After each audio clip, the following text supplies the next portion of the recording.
lassù in montagna.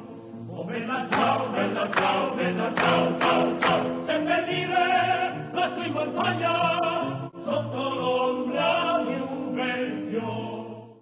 So without for Halloween or Samhain, rather than go over its origins that have been overly done really, I wanted to focus on what it meant to the Druids and the people who did or still celebrate Samhain. The name itself is derived from the Irish Samhain and or the Gaulish Samhain, which refers to the warm season of the Celtic year. Samhain itself means the end of the warm season and the beginning of winter. It would be around this time the Celtic people to select animals to keep for the winter or cull and gather other foods or provisions. You'll often hear that it was believed that this was the time that spirits came out to visit the world of the living, and I'd like to delve into this more specifically. There's a Celtic and Druid belief in what might be called thin places.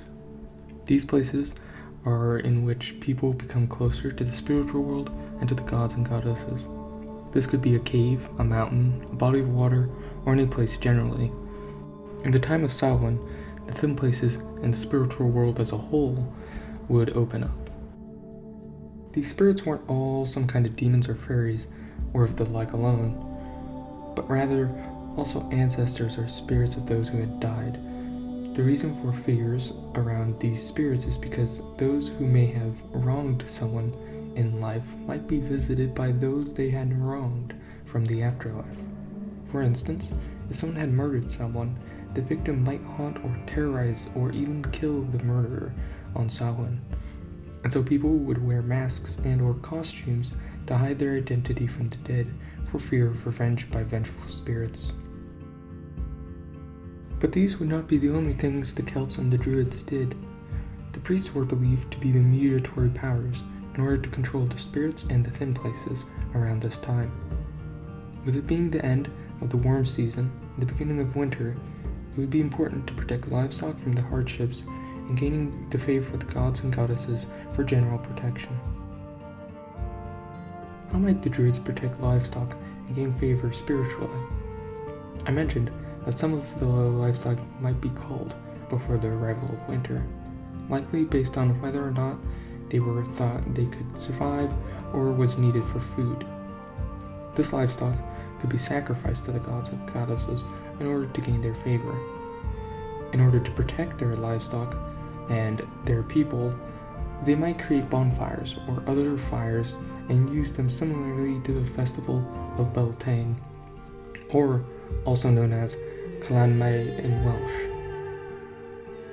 Fire to the Druids is an element of protection from disease, bad luck, and spirits in general.